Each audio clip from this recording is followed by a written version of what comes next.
Assalamualaikum warahmatullahi taala wabarakatuh. Okey, bonda baru berada di depan Dan Wangi Okey, siapa yang buat tangkapan kepada kes Kuala Sungai Baru? Kita akan selesaikan hutang di Kuala Sungai Baru. Okey, Keresman keluarkan sertifikat DNA London yang telah berlaku sebelum Queen meninggal. Ketika Tak Yusof curi pasport, Liza Wan dokumen DNA mana? Bagi sogokan yang cerita yang pun dah buka. Jadi Tengku Mahkota Johor, my cousin ayanda Engku Ye, ini cucunda, anak saudara, iaitu Bonda Ratu. Jadi buat siasatan bapa saudara, Tengku Mahkota Johor. Jadi ayanda kita buat siasatan dan kita ambil barang-barang tu.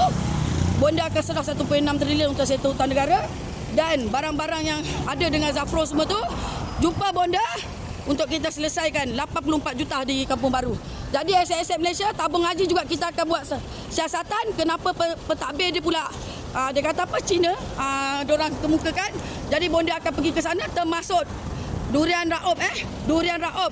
Bonda nak geran-geran dan Bonda akan datang ke pejabat tanah untuk buat siasatan di pejabat tanah.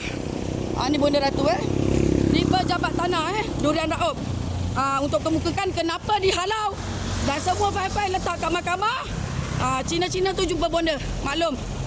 Jadi Sultan Pahang, Bonda akan buat siasatan juga kepada semua tentang permasalahan-permasalahan yang berlaku.